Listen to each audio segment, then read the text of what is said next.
राहुल गांधी इस देश को इस्लामिक कंट्री बनाना चाहते हैं। कांग्रेस पार्टी की जो विचारधारा थी, जो देश के हित में काम करती थी, वो कांग्रेस अब नहीं रही है। सत्ता को पाने के लिए कुछ भी कह सकते हैं और सत्ता को पाने के लिए ये कुछ भी कर सकते हैं। देखिए, DK शिव कुमार जी वही कहते हैं जो राहुल गांधी चाहते हैं, और राहुल गांधी इस देश को इस्लामिक कंट्री बनाना चाहते हैं। राहुल गांधी जी इस देश में शरिया लागू करना चाहते हैं। अगर राहुल गांधी जी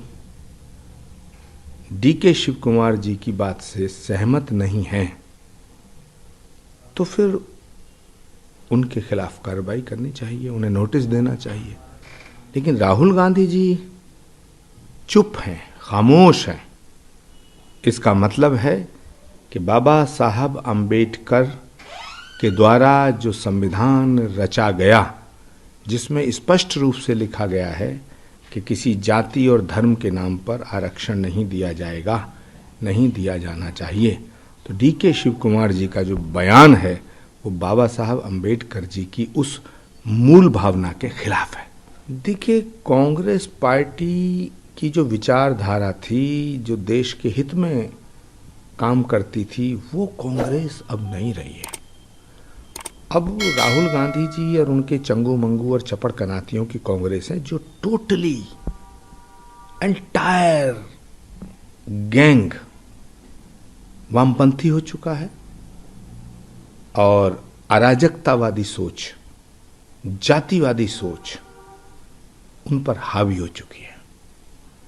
सत्ता को पाने के लिए कुछ भी कह सकते हैं और सत्ता को पाने के लिए ये कुछ भी कर सकते हैं। देखिए, महाराष्ट्र की भूमि शौर्य की भूमि है, त्याग, तपस्या, बलिदान, महात्माओं की, ऋषि मुनियों की भूमि है, छत्रपति शिवाजी महाराज की भूमि है, संत तुकाराम की भूमि है, ज्योतिबा फूले की भूमि है, बाला साहब ठाकरे की भूमि है। उस भूमि से जब से इनका कब्जा हटा है, तब से ये तड़प रहे हैं। ये महाराष्ट्र पे कब्जा करना चाहते हैं क्योंकि इनको लगता है कि सारा माल महाराष्ट्र में है, इसलिए ये उल्टी सीधी हरकतें कर रहे हैं और अपना आदर्श औरंगजेब को मानते हैं, जबकि औरंगजेब एक कट्टर बादशाह था, हिंदुओं के ऊपर जुल्म ढाने वाला बादशाह था। हिंदुओं को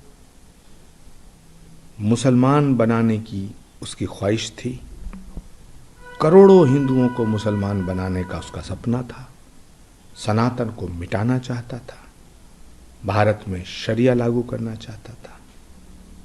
जो औरंगजेब छत्रपति शिवाजी महाराज, जो औरंगजेब भारत की संस्कृति और सभ्यता के खिलाफ था, उस औरंगजेब को ये अपना आका मान बैठे हैं। CEN न्यूज, देश प्रदेश की ताजा तरीन खबरों के लिए CEN न्यूज को सब्सक्राइब करें और रहें पल पल की खबर से हर पल बाखबर।